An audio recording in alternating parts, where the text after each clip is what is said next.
Con el alto auspicio de Servicios Lumahue, experiencia y tecnología para la industria acuícola nacional, presentamos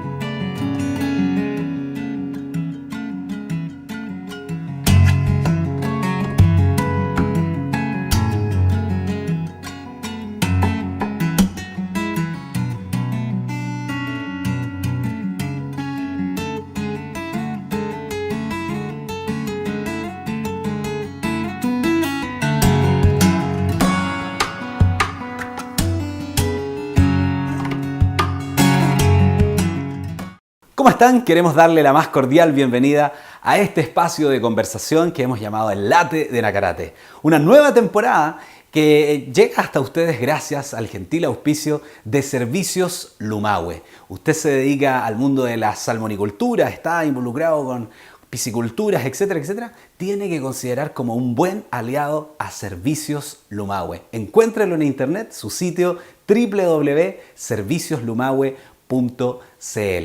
El día de hoy nos trasladamos hasta el sector del Molino Viejo.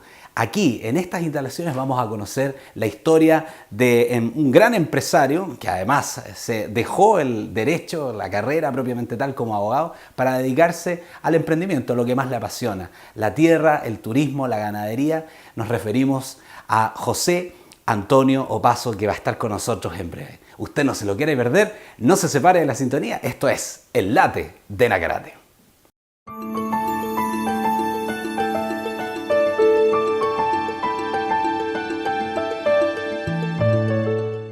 En un mundo en constante movimiento, la industria acuícola necesita confiabilidad y respaldo. Servicios Lumahue es experiencia y tecnología al servicio de las principales empresas del rubro en el sur de Chile. Años de trayectoria que entregan la confianza que la salmonicultura necesita para lograr metas y cumplir con los desafíos de un mercado cada vez más exigente.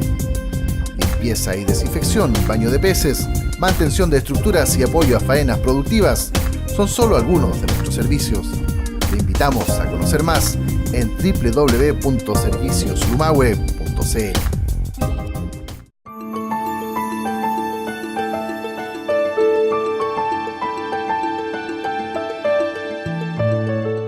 Bueno, les decía, estamos el día de hoy con José Antonio Opazo, quien ha tenido el privilegio, quien ha tenido la buena onda, por decirlo, de aceptarnos y recibirnos aquí mismo en sus instalaciones. Estamos en las cabañas Campo Cutral, ¿está bien? Efectivamente. Lugar de reunión, ese es el significado de esta palabra. José, muchas gracias por darnos la oportunidad de entrevistarte, de conocer un poquito más de tu experiencia de vida. Ya, pues muchas gracias, bueno, y un honor tenerlos acá. Excelente.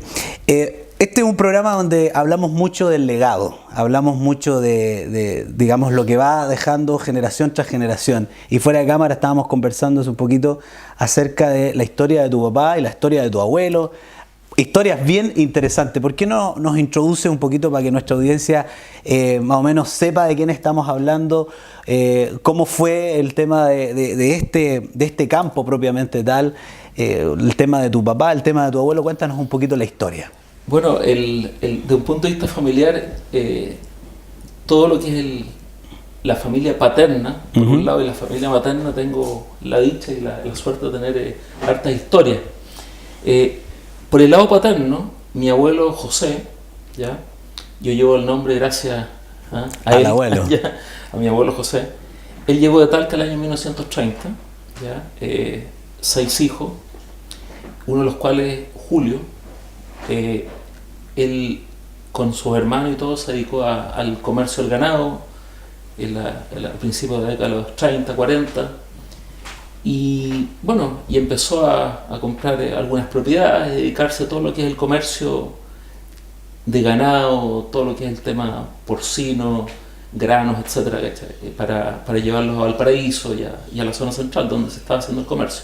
Tiempo en el que, como decíamos delante, a puro telégrafo nomás, se transmitía la información, había que viajar para conocer los valores, los precios. Claro. Efectivamente, mi abuelo enviaba a mi papá por tren esos años, ya estamos pensando en la década del 40, claro. No había teléfono en esta zona, y mi papá se iba en tren y se iba a conseguir la información de cómo estaban los precios en la zona central. Y ahí enviaba, a mi abuelo le enviaba los telegramas con los precios respectivos. Mi abuelo tenía la claridad de cómo estaba el mercado ganadero. ¿Cómo está el mercado?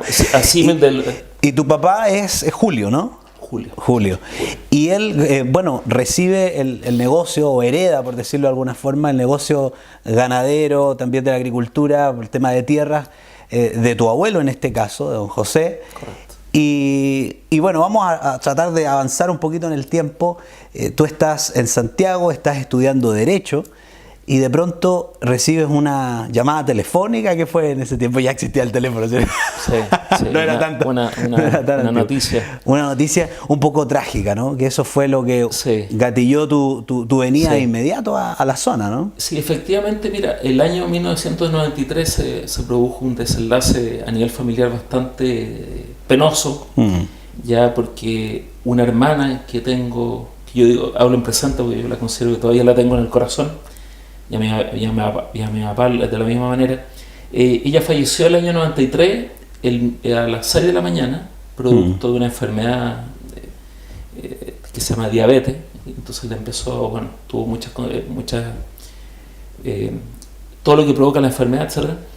Y mi papá efectivamente me llama por teléfono comentándome el tema de que la Jimena no estaba en muy buenas condiciones, o sea que estaba muy grave.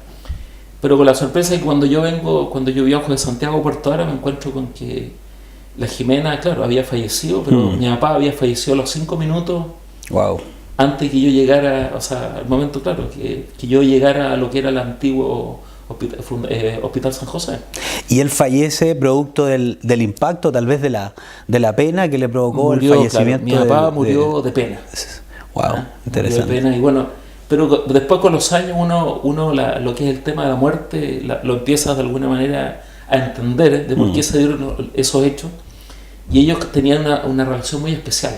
La Jimena con mi papá conversaban todo el día, mi papá llegaba a la casa, la Jimena llegaba a la casa, y los dos siempre eran como los de alguna manera tenían el grado de comunicación, feeling, los que llevaban el buque de un punto de vista de la conversa, bueno, para la chacha, como se dice. Bueno, y a raíz tal vez de esta situación, o en parte, provocó que tú te vinieras, estudiaste Derecho, ¿te dedicaste, ejerciste alguna vez la profesión de abogado? Mira, estuve ejerciendo como 3 o 4 años, ¿ya? Pero prácticamente las cosas las empecé a desarrollar porque es una profesión que al final te sirve para iniciativa o emprendimientos personales. Correcto. Prácticamente lo que es el tema del ejercicio libre fue muy poco para lo que es tercero.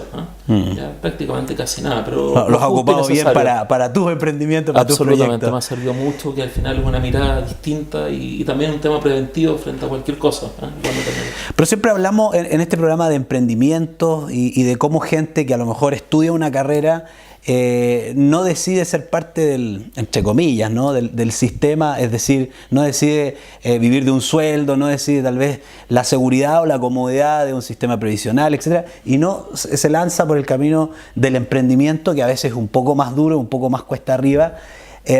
¿Cómo fue tu caso esto de dejar por un lado Derecho propiamente tal, la profesión de abogado, y lanzarte al tema de emprender o de tomar el negocio que en este caso había heredado de tu padre? Claro, mira, el tema del emprendimiento se da fundamentalmente porque yo de alguna manera quise seguir el legado de mi papá, ya muchas cosas. Yo considero que cuando uno recibe cosas uno las tiene que, uno las valoriza más, ¿no? Yo soy Correcto. más de tratar de darle un valor agregado a lo que uno recibe. Es como la obligación, porque ellos se sacaron de alguna manera la mugre por uno, entonces es fácil, sería fácil desprenderse de todo de la noche a la mañana. Y bueno, efectivamente, lo que es el tema del legado de mi papá, de un punto de vista del campo, me lo dejó muy impregnado, y también, bueno, quise darle un poquito de ensanchar de alguna manera el negocio, las cosas, los emprendimientos, no solamente y pensando que el turismo también esos años era correcto, relevante. porque lo estás involucrando y se nota que es algo que también te apasiona, ¿no? Siempre Sí, de alguna manera el emprendimiento va conectado con lo que, no sé, con la vocación del individuo, con lo que le llama la atención, con lo que le apasiona. Hay que decirle a nuestra audiencia que estamos en el sector Molino Viejo, que tiene harta historia. Por lo demás, conversábamos también acerca de que en este sector justamente estuvieron instalados, no sé si los más grandes, pero algunos de los más importantes molinos en Puerto Vara o en la cuenca del Llanquihue. Adicional al tema de las tierras, estás ahora derechamente también dedicado al turismo con este proyecto de cabañas, Cabañas Cutral, ¿no? Cabañas Cutral, sí. Cuéntanos un poquito más en detalle de eso. Bueno, las cabañas Cutral, que significa, como decías tú en el momento de la presentación, significa lugar de reunión en mapudungún. Las cabañas fueron un sueño de mi hermana Jimena, aproximadamente el año 1990. Jimena es quien, mi hermana, sí, quien falleció. Sí, okay. Mi hermana. Y de alguna manera, después del fallecimiento de ella, la idea fue replantear a nivel familiar y relanzar de alguna manera ese proyecto, ¿ya? Esos años, 1994, 95. Y después, bueno, al principio Puerto Vara, esos años, fue coincidente también con el tema de la salmonicultura, donde empezaron a llegar a más personas del norte y se fue dando también a conocer con mayor infraestructura, etc. Y más o menos el negocio y el tema de las cabañas es más o menos el elemento diferenciador que nosotros le quisimos dar en su oportunidad de lo que era el tema agrícola. El valor agregado, digamos, claro, a todo el, y dar a conocer todo el negocio. A la gente que viene este lindo lugar. Aparte que están en un lugar privilegiado, porque estamos a orilla del lago. ¿Tus cabañas tienen acceso directo a la playa? Correcto. Están a orilla del agua. ¿Qué tienen? Esta es una pregunta tal vez un poco incómoda, pero ¿qué tienen que no tengan otras cabañas? Porque sabemos que con el paso del tiempo hay muchos emprendedores en distintos sectores de la cuenca del lago que han instalado cabañas. Por ahí uno de los grandes hablemos de la hotelería o del turismo, Hilton siempre dice, lo que más importa es el lugar. ¿Estás de acuerdo con eso? ¿Tiene algo por ahí? Completamente de acuerdo, pero también tengo que el personal es clave y la atención y la calidad es que de alguna manera se impregna. ¿Esa es tu diferencia? Sí. ¿Ese es tu valor agregado? Sí. Y hacer que la gente que viene para acá tenga... se cumpla el objetivo de estar relajados, de como que estuvieran en su casa. ¿ya? Correcto. Yo estuve viendo por ahí algunas, no sé si lo sabes, pero algunos comentarios de turistas que te han visitado y que quedan por ahí registrados en las redes sociales o estas páginas de turismo, y algunos de ellos dicen justamente eso: estuve ahí, me atendieron y me sentí como estar en mi propia casa. Y yo creo que eso es lo que busca hoy día el turista. O sea, ellos no quieren una experiencia más de simplemente encontrar un lindo lugar, un lindo entorno. Buscan una calidad en el servicio. Sí, lo más importante para nosotros igual es potenciar lo que existe alrededor de las cabañas o del lugar, sobre todo lo que es el patrimonio natural, el patrimonio histórico, que yo creo que es básico, porque en definitiva el turista que llega le interesa, como frente a la pregunta que tú hacías, cuál es el elemento diferenciador, es de alguna manera aportar con un granito de arena de lo que significa el patrimonio cultural e histórico de la zona. Eso para nosotros es tremendamente clave. O sea, nosotros en lo que es el tema de los museos tratamos de darle la mayor cantidad de antecedentes para que la gente aproveche no solamente descansar, sino también aprender de lo que significa la zona, este lugar.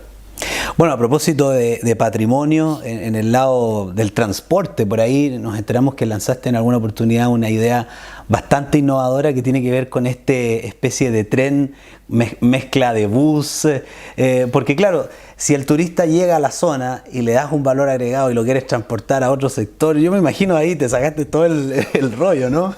Claro. ¿Cómo es eso de un bus, tren? ¿De qué se trata eso? Bueno, te cuento. Lo que pasa es que el hecho de estar ligado tanto tiempo a lo que es vivir prácticamente al lado de la línea férrea durante mucho tiempo, ya, caminar con mi papá por la línea férrea desde los 5 años, por decirte algo, encontraba algo tan...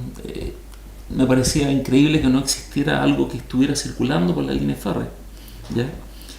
Y dentro de la tecnología existente, me di cuenta de unos ejemplos que habían en Japón y de otras zonas, como ejemplo de un punto de vista de transporte pasajero, bueno, y se me ocurrieron algunas cosas que se están trabajando paralelamente a otros proyectos de agrupaciones relacionadas con el tema del tren. La idea es darle un valor agregado a la conectividad desde un punto de vista ferrocarrilero, de pasajeros y sobre todo para este año que es tan importante para la Feria ATA, la Cumbre Mundial de Turismo. Correcto. Sería ideal que de alguna manera existiera algún... ¿Pero hay algo ahí ya en concreto o está...? Se están en conversaciones porque se creó una organización, yo formo parte de una organización que se llama Tren Yanquihue, que de alguna manera estamos haciendo una gestión para los efectos de tratar de habilitar algún servicio entre Puerto Varas y Frutillar, ya avalado dentro de un contexto de alianza público-privada con Ferrocarriles del Estado y la municipalidad obviamente de la cuenca, los municipios de la cuenca del lago. Y en eso estamos, esta es una noticia en desarrollo, ya sabemos que no va a ser fácil, pero bueno, por lo menos estamos haciendo los esfuerzos para cumplir ese objetivo. Fantástico. José Antonio, quiero contarte que nosotros tenemos un espacio que le llamamos La Calle Opina, y el tema de conversación, y es lo que vamos a hablar a continuación de la pausa y que nuestro público vea además esta nota donde usted desde su casa o usted ahí mientras lo entrevistan en las calles de Puerto Varas o en Puerto Montt, usted va a poder opinar. La pregunta que estamos haciendo, ¿qué le parece todo este alboroto que hay con respecto a la corrupción? Casos Penta, casos Soquimich, boletas, etcétera, etcétera. ¿Estamos viviendo un clima más fuerte de corrupción? Vamos a la sesión La Calle Opina y vamos a nuestra pausa comercial y estamos de regreso aquí en el Late de Nacarate. ¿Ustedes creen que hay corrupción en los políticos de Chile? ¿Creen que haya corrupción en la clase política? No lo creo. La evidencia es más que determinante. Es evidente. Por algo está trabajando la justicia. Por algo se están develando tantas cosas. ¿Y esa corrupción usted cree que es solo dentro de los grandes referentes o alcanza también a nivel regional y local? Mira, yo creo que todo. Tú, mi amigo y yo, nunca hemos sido corruptos porque nunca nos han pillado. Sí, de todas maneras. Sí. ¿Y usted cree que esa corrupción es solo dentro de los grandes referentes de la política o también a nivel local? A nivel, yo creo que todo. Realmente uno da el voto y después no sabe, no se hace nada. ¿Crees que hay corrupción dentro de la política nacional? ¿Qué entiendes por corrupción? Que haya gente que haga cosas incorrectas a cambio de dinero, por ejemplo. Es que eso es súper relativo porque depende en realidad de... Yo creo que eso que mencionas tú como corrupción es una práctica súper habitual y no solamente en la política. La gente trabaja en general buscando maneras de generar ganancias y para mí lo corrupto tiene más que ver con el dinero, con el tema del poder. Y la política es un tipo de juego de poder en el que ciertas reglas invitan a moverse de maneras que pueden ser entendidas como poco éticas. Entonces, en ese sentido, sí, pero según entiendo yo, es como parte de las reglas sobre las cuales la misma política se ha cimentado. En algún sentido, la Constitución, por ejemplo, es corrupta desde ese punto de vista. Y si la Constitución es corrupta, es bien difícil pedirle a alguien que se mueva dentro de esa Constitución de una manera que no sea corrupta. ¿Cuál es el camino entonces? ¿Un cambio político, un cambio cultural? Yo no sé si eso sea modificable. Creo que la mayor participación de la gente, la mayor participación de la ciudadanía puede permitir que los efectos que tiene esa forma de hacer política sean diferentes, pero no sé si hay alguna manera en realidad de cambiar esa forma de relacionarse con el poder que tienen la gente que está en puestos de poder o en posición de poder. Estamos preguntando si usted cree que hay corrupción en los políticos. Sí, sí hay. ¿Sí? ¿En todos los políticos o hay alguno que se salve? No se salva a nadie. Ni un político se salva. Es la verdad. Siempre hay corrupción. En vez que ayuden a la gente, se preocupan de ella nomás. ¿Qué habría que hacer para cambiar esto? No haber políticos ya.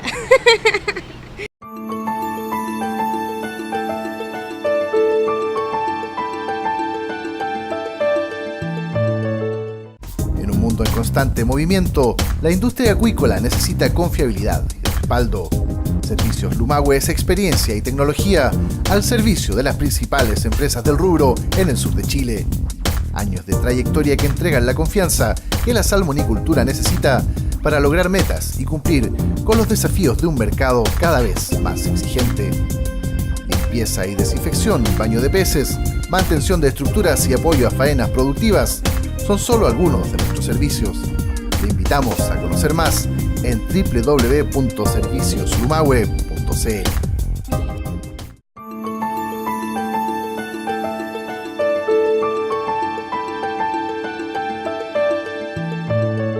Muy bien, ya estamos de regreso acá en el Late de Nacarate. Recuerde que usted puede interactuar con nosotros a través de las redes sociales. Estamos en Twitter y también en Facebook. Y además contarle que estamos con el alto auspicio de Servicios Lumahue. Usted que está dedicado al mundo de la salmonicultura tiene que tener como aliado a Servicios Lumahue. www.servicioslumahue.cl. El día de hoy conociendo la historia de vida, de emprendimiento de José Antonio Basso, un hombre que decide dejar, por decirlo de alguna forma, la carrera de abogado y dedicarse derechamente a lo que más le apasiona, la tierra, el campo, los animales y también el turismo. Antes de irnos a la pausa, José, hablamos, y en nuestra sesión, La Calle Opina, dejamos planteada la pregunta, el tema de la corrupción. Nosotros sabemos que junto a otras personalidades y personajes de Puerto Varas encabezaste varias acciones para transparentar el nexo entre la política y los negocios acá en la ciudad lacustre. Cuéntanos un poquito de ese movimiento, de qué se trató, y al mismo tiempo te hago la pregunta, ¿cómo ves el asunto de la corrupción hoy que estamos tan afectados como país?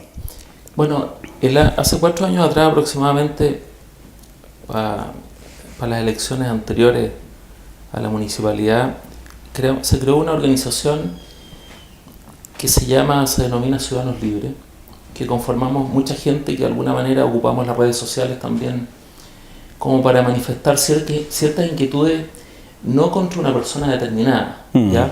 Que era en ese momento el alcalde de turno, sino que más bien de poder transparentar y tener de alguna manera acciones que ayuden y colaboren de alguna manera con el espíritu de lo que yo creo tiene Puerto Varas. O sea, yo me siento un puertovarino por nacimiento, y también ha llegado mucha gente de afuera que son puertovarinos por adopción, ¿ah? Que tiene la misma calidad. Ahí me anoto.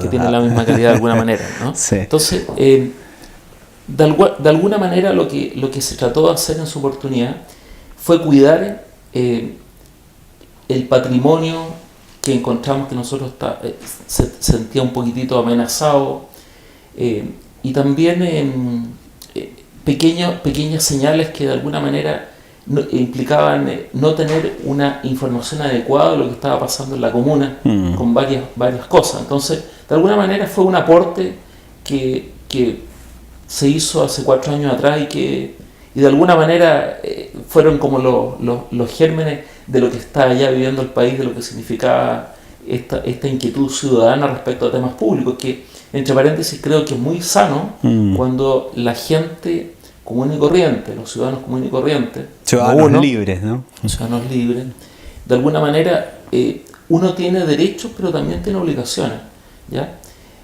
Y los derechos y las obligaciones tienen que ser absolutamente correlativas, ya donde uno tiene el derecho a estar informado y también tiene la obligación ya de recabar antecedentes, de ir a votar, etcétera, una serie de cosas que yo considero que son relevantes para lo que es el tema público, ¿no? Que en definitiva es algo muy interesante, que en definitiva uno define políticas públicas, ¿no? Correcto. El ciudadano único.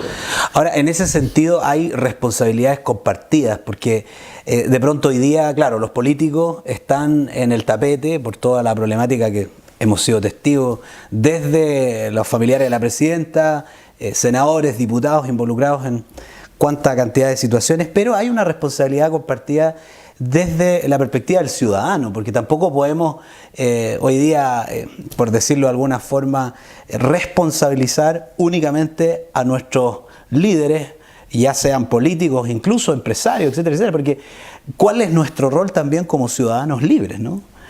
Ahí hay un asunto donde el derecho, pero también el deber. Por supuesto, yo creo que llegó el momento, creo yo, que las organizaciones, si tú las notas por las redes sociales y todo, dentro de un marco de responsabilidad, se tienen que ocupar para de alguna manera se pueda participar. La gente tiene mucho interés en participar, ya con su barrio, con su plaza, con los espacios públicos, etcétera. ¿Ya? Pero ¿no sientes que hay de pronto solamente una participación un tanto solamente crítica y de tal vez una crítica poco constructiva, porque aparecen movimientos como los indignados, aparecen movimientos como tales y tal y tal, pero tal vez es solo una postura un tanto crítica? ¿Y dónde está la labor que como ciudadano también ejercemos? ¿Dónde está la contribución, digamos? Yo creo que es básico la crítica, y la crítica tiene que estar correlativa a las propuestas. Correcto. A mí me parece un discurso muy insuficiente cuando solamente se ve el vaso medio vacío y no el vaso medio lleno, ¿no? Toda gestión pública o privada, uno mismo, cuántas veces uno no se ha equivocado en gestión y cosas así, yo creo que son sumamente relevantes que la gente tenga claro que en toda gestión hay cosas buenas y malas, y la autoridad tiene que estar abierta a escuchar. Correcto. A la gente, ya a la ciudadana común y corriente, que votan por ellos para esos cargos, para ejercer esos cargos. Yo creo que es básico ese rol que tiene que tener la ciudadanía, ¿ya? Y tiene que ser de alguna manera fortalecida, pero como te reitero, con propuesta, ¿ya? Y con la crítica respectiva. Pero correcto. Bueno, y a propósito de críticas, lo decíamos recientemente, fuiste muy crítico con el anterior alcalde, la anterior administración municipal, digámoslo con nombre y apellido, don Ramón Bamonde.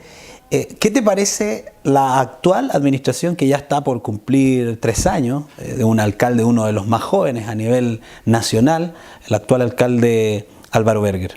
Claro, bueno, quiero tomar un punto. En la gestión de Ramón Bamonde yo considero que se hicieron cosas buenas y cosas malas, ¿eh? Por algo fue reelecto en 2 oportunidades, me parece. Correcto. Entonces, pero por ejemplo, hay temas que yo considero que deberían haberse abordado, sobre todo en un mandato tan largo, o sea, un mandato, ¿cómo se llama? Por harto tiempo, fueron 12 años aproximadamente, me parece. Eché de menos, por ejemplo, el asunto del tema de la planificación como una herramienta esencial para lo que significa Puerto Varas. No tengo nada contra el mall, ¿ya? Creo que los malls son una necesidad para la gente, ¿ya? Que generan empleo también, por lo menos. Generan empleo, ahí tiene muchas externalidades positivas, pero por ejemplo, el tema del mall yo considero que fue mal emplazado, ¿ya? No fue un lugar más adecuado como haberlo instalado. Entonces, las críticas, creo yo, ya de mi modesto punto de vista, fue el emplazamiento y haber podido evitar el mall en ese lugar con un simple seccional que era fácilmente abordable, ya, sin necesidad de hacer un cambio de plano regulador que durara 2 o 3 años. Entonces, son ciertas cositas que encuentro que no sé, que se podrían haber evitado. Respecto a la gestión actual, mira, Álvaro Berger yo lo conozco, e incluso al frente de mi casa vivió el abuelo de él, don Teo Schmidt, que era un peluquero que era bueno para cortar el pelo. Buen peluquero. Buen peluquero, ¿ya? Y incluso la mamá era muy amiga de mis hermanos y todo. Bueno, pero desde un punto de vista de la gestión, yo creo que se han hecho cosas buenas, ¿ya? Y también, como toda gestión, también se han hecho cosas que yo considero que no están... No sé si de un punto de vista... ¿Cuáles? Mira... A ver si hay algo por ahí que podamos... Yo echo de menos una transparencia mayor, a pesar de que se han hecho muchos esfuerzos, ¿ya? A todo lo que significa el relleno sanitario. El relleno sanitario encuentro yo que si bien es cierto, no una responsabilidad de la municipalidad actual, porque en definitiva todo el tema de los terrenos, todas esas cosas, la génesis se fueron generadas en la administración anterior. Correcto. Pero encuentro que el tema del relleno sanitario para Puerto Vara debería haber significado una participación ciudadana de envergadura por los ribetes de lo que significa y el impacto de lo que significa una política pública de esa naturaleza. Eso me parece que me habría gustado un poquito más fuerza de donde las autoridades de alguna manera hayan tratado de haber puesto más en conocimiento a la ciudadanía de lo que significaba un impacto de lo que es el relleno sanitario, que en definitiva Puerto Vara va a estar, la basura la vamos a tener acá, independientemente que yo considero que el relleno sanitario es bueno desde qué punto de vista, de que también todos los vertederos clandestinos, ilegales, de alguna manera se unifican en un relleno que tiene características, se supone que va a tener ciertas características también de un punto de vista técnico, Sí. que hay que ver en el tiempo si efectivamente fueron adecuados o no los estudios, etcétera. Eso Sabemos que hay algunas instituciones, incluso alemanes, que están involucrando también recursos y han hecho estudios y bueno, confiemos en que, claro, porque esto, todo lo que uno pueda plantear al final es la experiencia la que deja un registro más claro. En términos generales, la imagen de nuestros políticos, sea como sea, los que conducen una comuna, tienen esos cargos políticos, está realmente un poquito dañada. Yo creo que poco a poco la ciudadanía, el único gran activo que le entrega al político, que es la confianza, ¿no? Sentimos que de alguna manera u otra ha sido quebrada. ¿Cómo hacemos? Y tal vez es una pregunta bien profunda, porque en realidad no creo que nosotros tengamos la respuesta o tú tengas la respuesta, pero desde tu punto de vista, ¿cuál sería la acción que debiesen tomar, partiendo por la presidenta y por los ministros y por toda la gente que está involucrada en temas de cómo hacemos que la gente, el ciudadano, le vuelva a creer al político en el fondo? Bueno, la credibilidad es un tema que es muy difícil de perder y de la noche a la mañana. Tú puedes tener confianza con alguien y basta que se equivoque con algo y bueno, y se acabó todo el pasado y toda su historia. Yo encuentro creo yo que modestamente en la política deberían acercarse a personas que realmente tengan vocación pública, ¿ya? Una verdadera vocación pública, que no vean esto como una especie de botín, ¿ya? Y que sean realmente fieles representantes de aquellos que fueron, ¿cómo se llama?, por los cuales fueron los verdaderos representantes, por quienes votaron.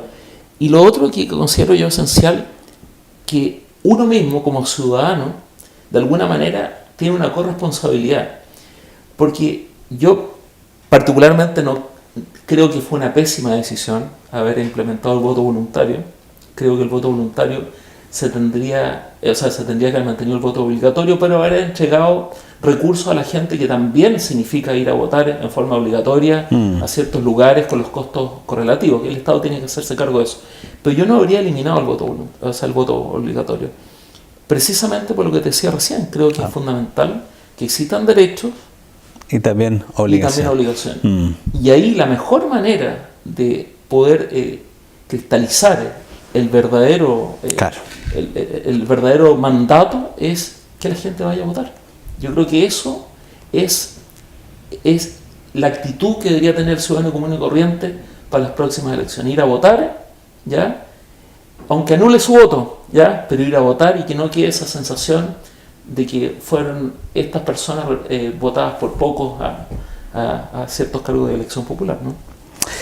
Bueno, estamos conversando en entrevista con José Antonio Paso, quien nos ha dado la oportunidad de entrevistarlo aquí mismo en sus instalaciones, en las cabañas Cutral, lugar de reunión, para que no se nos olvide, en Mapudungun.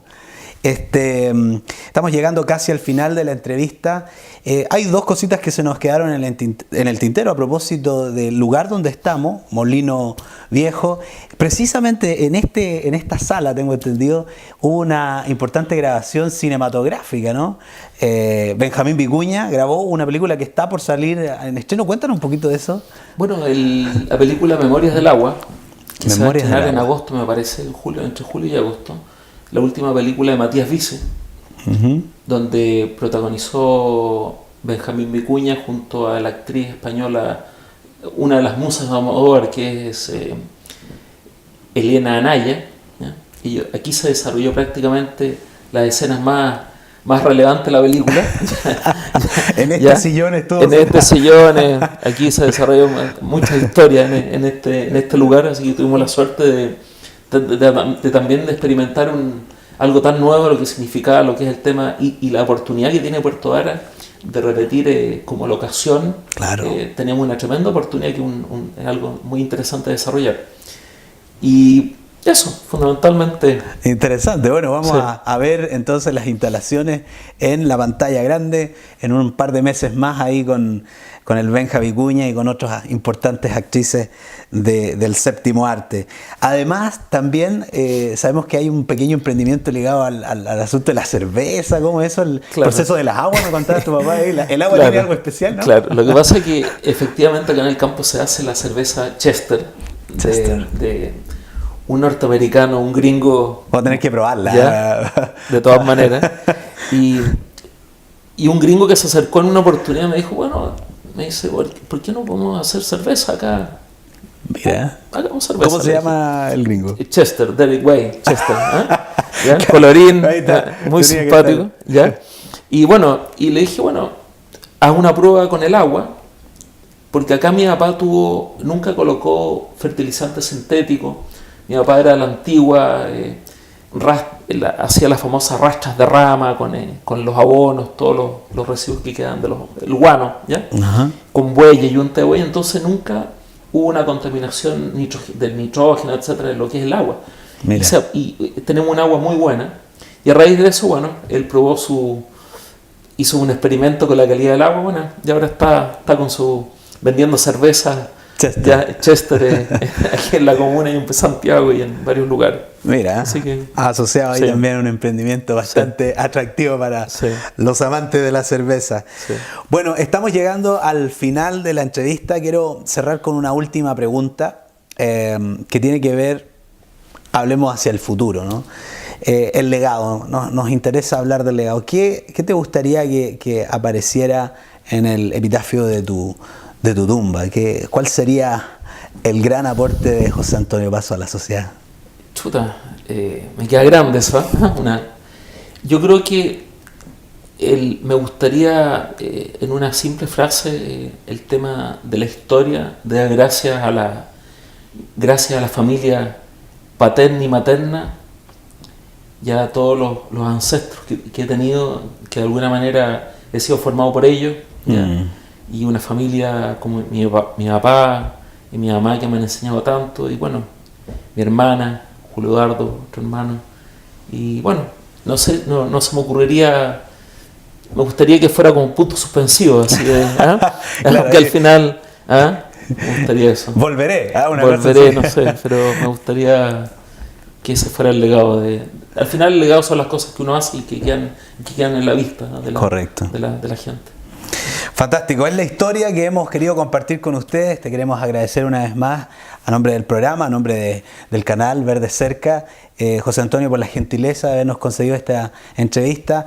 Y como siempre, gracias a nuestros telespectadores, a nuestra audiencia. No sé si quieres mandar algún saludo en particular a alguien de la ciudad. No, es que si mando un saludo voy a quedar. Generalizar. Sí, un saludo nomás ahí a todos los amigos y amigas que se van a reír cuando vean esta Cuando vean la entrevista. Sí. Fantástico. Nosotros lo dejamos hasta acá, como siempre. Agradecemos su sintonía, queridos telespectadores, y volvemos a encontrarnos en una nueva oportunidad para hacer juntos este espacio, el Late de Nacarate. Será hasta la próxima. Chao, chao.